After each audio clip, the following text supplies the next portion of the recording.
शिक्षणाचं माहेरघर असलेल्या पुण्यात विद्यार्थ्यांना शिक्षणासाठी आंदोलनाला बसण्याची वेळ आली आहे। मी आता पुण्यातील पत्रकार भवन मध्ये आहे आणि आपण पाहू शकता वर्गात शिक्षक येत नसल्यामुळं आम्हाला शिकवलं जात नाही अशी समस्या घेऊन हे विद्यार्थी खरं तर पत्रकारांकडे आले। त्यांची नेमकी काय मागणी आहे आणि त्यांच्या समस्या नेमक्या काय आहेत आणि पुण्यातल्या कुठल्या शाळेचे हे विद्यार्थी आहेत आपण त्यांच्याकडनं जाणून घेऊयात। तुझं नाव काय बाळा? कुठली शाळा कुठली तुमची? तुम्ही इथं कशाला आलात? एवढे सगळं तुमच्या हातात वेगवेगळे बॅनर्स पोस्टर आहेत, इथं बसण्याचं कारण काय? मी 10th स्टँडर्डला आणि हे माझं लास्ट इयर आहे। सो सगळ्यात लाईफचा टर्निंग पॉईंट आहे। सो हे जर त्यांनी आमचं वर्ष वाया घातलं तर मग आम्ही कसं? बरं काय होतं वर्ष वाया जातंय म्हणजे नेमकं काय होतंय? शिकवतच नाही आम्हाला, फक्त सबस्टिट्यूशन येतात। पहिले 2 लेक्चर घेत नाहीत, फक्त क्लासमध्ये बसून ठेवतात आणि नंतर ग्राउंड वरती नेतात आणि नंतर शेवटचे 3 लेक्चर जे करायचं ते करा। कधी शाळा कधीपासून सुरू झाली? 8 जून तेव्हापासून आमच्या स्कूलमध्ये तर काहीच घेत नाही। तू कितीला आहेस? मी 8th स्टँडर्डला आहे। बरं पण तुमच्या शाळेत काय होतंय? नाही होते काय, 4 दिवस झाले कोणच काही शिकवत नाहीये, सारखे ग्राउंड वरती घेऊन जातात। ओके, तू कुठला आहेस? तू कितीला आहेस? तुला पण शिक्षक येत नाहीये? तर पाहू शकता वेगवेगळ्या खरं तर वर्गात शिक्षण घेणारे हे विद्यार्थी आहेत। तुझं नाव सांग? माझं नाव आरुष पोरे आणि आम्ही जेव्हा स्कूलमध्ये एंट्री घेतो ना त्यावेळेस आम्हाला आमच्या सब्जेक्टचे जे शिकवतात ना ते ऑलमोस्ट सगळे टीचर्स दिसतात, पण क्लासमध्ये एक पण शिकवायला येत नाही। अच्छा, आणि मागचे 2 दिवस झाले फक्त सबस्टिट्यूशन टीचर येत आहेत, त्याच्या आधी फक्त मावशी दारात येऊन बसायच्या आणि लक्ष द्यायच्या नाही। आम्ही आमचं करत बसायचो आणि त्याच्यामध्ये कोणी काही लक्ष दिलं नाही सध्या तरी। ओके, तेवढंच। तर आपण पाहू शकता 6वी ते 10वी अशा वेगवेगळ्या वर्गातले हे विद्यार्थी आहेत। मात्र शाळा 8 जूनला सुरू झाली, शिक्षक येत नाहीयेत। शिक्षक काय येत नाही त्याचं देखील कारण इंटरेस्टिंग आहे। काही पॅरेंट्स आहेत, आपण त्यांच्याशी देखील बोलूयात। काय झालं नेमकं, शिक्षक का शिकवत नाहीयेत? शिक्षकांना गेल्या 23 महिन्यापासूनचा 1 रुपया पगार मिळाला नाहीये आणि त्याच्या आधीच्या आणि मला तुम्ही हे शाळेचं नाव सांगा आणि हे किती वर्षापासून समस्या आहे? सिंहगड RMD स्कूलचे आम्ही पालक आहोत। हे विद्यार्थी जे आहेत हे वेगवेगळ्या ब्रँच आहेत, सिंहगडच्या टोटल वडगाव, आंबेगाव, कोंढवा आणि वारजे कॅम्पसचे। अच्छा, शिक्षक आता सध्या पगार न मिळाल्यामुळे शाळेत तर येतात पण ते शिकवत नाहीत का, तर त्यांना तो पगार मिळाला नाही। आणि आता असं झालंय की वर्गात क्लासमध्ये काही सबस्टिट्यूशन टीचर जातात, ते नुसतं बसून राहतात, ते काय अभ्यास घेत नाहीत, काय नाही, मुलं वर्गात धिंगाणा घालतात किंवा मग मोस्ट ऑफ द पिरियड खाली ग्राउंडवरच असतात। आणि सर्वात जास्त नुकसान याच्यात 10वीच्या मुलांचं होतं, बाकीच्यांचं होतच आहे, कारण सर्व शिक्षकांची मानसिकता मुलांची मानसिकता त्याच्यामध्ये बिघडत चालली की त्यांना अभ्यासच नकोसा झालाय। त्यांना नुसतं शाळेत जायचं, 8 तास धिंगामस्ती घालायची, खेळायचं, अशी त्यांची मानसिकता झाली। तुमचा मुलगा किती? माझी मुलगी 7वीला आहे। 7वीला।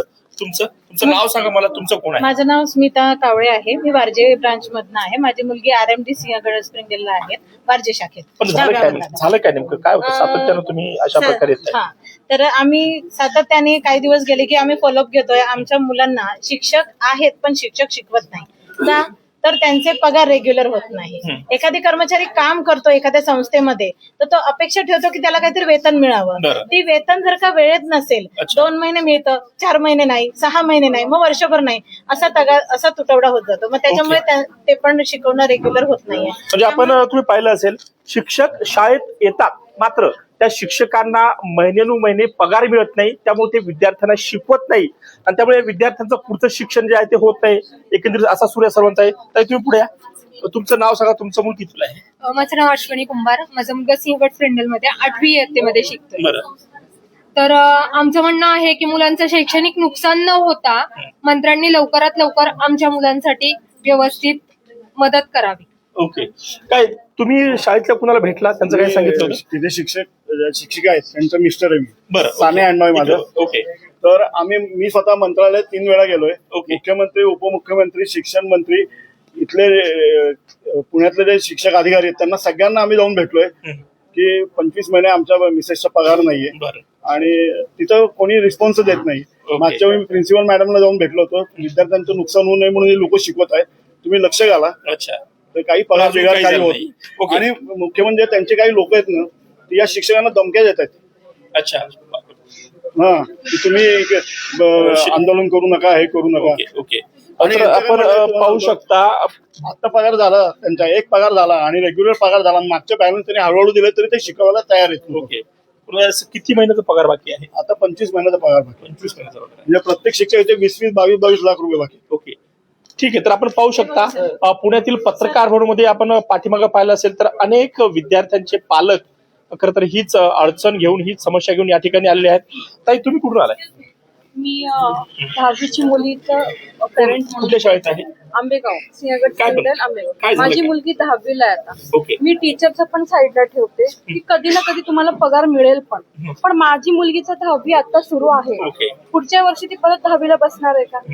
माझा प्रश्न सगळे टीचर्सला आहेत. मी नवले सरांना पण काही बोलणार नाही, पण माझा प्रश्न फक्त एकच आहे. माझी मुलगी आता 10वीला आहे, तुम्ही तिला ग्राउंडला पाठवताय. ओके. 15 दिवस झालं ग्राउंडला पाठवताय तुम्ही. आता ती आजारी आहे. आम्ही 10वीच्या मुलांना काही होऊ नये म्हणून एवढं प्रोटेक्ट करतोय आपण की ताप येऊ नये, काही येऊ नये. तुम्ही ग्राउंडला पाठवलं, ऊन लागलं माझी मुलगीला, तर 2 दिवस ताप आणि खणखणते. 2 दिवसाचं 18 आवर्स पण पकडा, तुम्ही टायमिंग पकडा. शिक्षणाचं नुकसान झालं. आणि टीचर स्कूलमध्ये जाऊन एका रूम मध्ये मुलांना बसवतात आणि त्यांची जी क्लासरूम आहे ते बंद करतात, लाईट फॅन बंद करतात. का? लाईट बिल जास्त येईल म्हणून. ओके. जर तुम्ही एवढं तुमच्या मुलीची फी वगैरे पेंडिंग आहे, भरली नाही असं काय आहे का? मी 10वीचं फीस पूर्णपणे भरली आहे. ओके. एवढं वर्ष 2 इन्स्टॉलमेंट मध्ये भरतो आपण, पण या वर्षी तसं ऑप्शन नाही. ओके. पूर्ण फीस मी भरली आहे. काय तुमचं काय? आणि फी ही आम्ही पेंडिंग ठेवू शकत नाही, कारण शिक्षकांचे किंवा सरांकडनं शाळेकडनं वारंवार मेसेज येतात, फी पे करा, फी पे करा. फी पे केली नाही तर आम्हाला रिझल्ट मिळत नाही आणि बाकीच्या कोणत्याही गोष्टी आम्ही बघू शकत नाही. त्यामुळे फी राहण्याचा विषयच नाही. ओके. फी तर आम्ही भरतोय. आणि जानेवारीला 26 जानेवारीला नवले सर म्हटलं की आमचा हा प्रॉब्लेम एप्रिल पर्यंत आम्ही सॉल्व्ह करू. एप्रिल गेलाय, मे गेलाय, आम्हाला वाटलं एप्रिल स्कूल गेलाय तर ओके होईल, पण यांनी परत जून पासून परत अच्छा, म्हणजे फक्त हे या वर्षीच नाही तर मागील अनेक वर्ष सुद्धा वर्षानुवर्षे खरं तर ही अडचण जी आहे ती पालकांना भोगावी लागते. जयश्री देशपांडे आहेत, ज्या संपूर्ण पालकांची बाजू मांडण्याचा प्रयत्न करतायत. नेमकं काय होतं या सिंहगडच्या बाबतीत? असं काय होतं, प्रत्येक 2-3 महिन्यांना असं काहीतरी प्रॉब्लेम पुढे येतो, पण सुधारणा काही होत नाहीये? खरं सांगायचं, त्यांचे जे अध्यक्ष आहेत ना, त्यांना याचा सुधारणा करायची नाहीये. कारण त्यांचा जर आपण मारुती नवले हे नाव जर ऐकलं तर हे खूप बिगशॉट व्यक्तिमत्व आहे. खूप मोठी अमाप संपत्ती त्यांच्याकडे आहे. दरवर्षी मुलांकडनं मोठ्या प्रमाणात फीस आकारल्या जाते. एकीकडे ते पालकांना खोटं सांगतात. त्यांचं म्हणणं असं आहे की आमची RTEचा परतावा बऱ्याच मोठ्या प्रमाणात गव्हर्नमेंटकडनं येणं बाकी आहे. दुसरं सांगतात की पालकांकडनं फीस पेंडिंग आहे. आम्हाला हेच कळत नाही की तुम्हाला संस्था चालवता येत नसेल तर तुम्ही संस्था दुसरीकडे लोकांना टेक ओव्हर करावी. बरं, ही प्रायव्हेट संस्था आहे, त्याच्यामुळे याच्यावरती प्रशासक बसवत नाहीये. याच्यामध्ये फक्त सीएमनी, कारण सीएम जर का एका विद्यार्थ्यासाठी वेळ देऊ शकत असतील तर आज आमच्या 6000 मुलांच्या भवितव्याची काळजी कुठल्याच शिक्षण अधिकाऱ्याला, शिक्षण मंत्र्यांना किंवा सीएमला का नाहीये? मला आज इथे वाईट वाटतं सांगताना की पुण्याच्या विद्येच्या माहेरघरामध्ये एवढे मोठे मंत्री, एवढे कॅबिनेट मिनिस्टर्स इथे असताना सुद्धा कोणीही या विषयाकडे लक्ष देत नाही. तुम्ही शिक्षण मंत्री आहेत दादा भुसे, त्यांच्याशी कधी भेटलात का?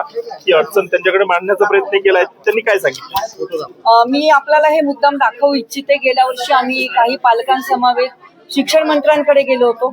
अक्षरशः शिक्षण मंत्र्यांनी फोटो काढण्यापुरतं, म्हणजे ह्याच अवस्थेत ते आम्हाला भेटले. कुठेही बसून आमची नेमकी काय अडचण आहे हे समजून घेण्याचा प्रयत्न केलेला नाही.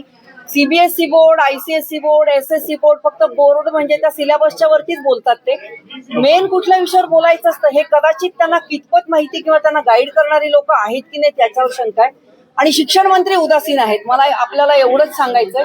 सो आता फक्त सीएम कडनं आमची अपेक्षा आहे की 6000 विद्यार्थ्यांच्या भवितव्याची जर काळजी तुम्हाला असेल तर सीएमनी कृपया आमच्याकडे यावं. आम्ही त्यांच्याकडे जाऊन आमच्या समस्या मांडायला तयार आहोत आणि त्यांनी ही शाळा टेक ओव्हर करावी. कायदे तुम्हीच बनवता, कायद्यामध्ये बदल तुम्हीच करता. प्रत्येक गोष्ट करण्याचा अधिकार जर तुमच्याकडे आहे तर 6000 मुलांच्या भवितव्याशी न खेळता त्यांना न्याय देण्याचं काम सीएम साहेबांनी. तर आपण पाहू शकता, खरं तर सिंहगड स्कूलच्या पुण्याच्या वेगवेगळ्या भागात अनेक शाळा आहेत आणि यांनी सांगितलं जवळपास 6000 विद्यार्थी या वेगवेगळ्या शाळेत शिक्षण घेतात. मात्र मागील काही वर्षांपासून या विद्यार्थी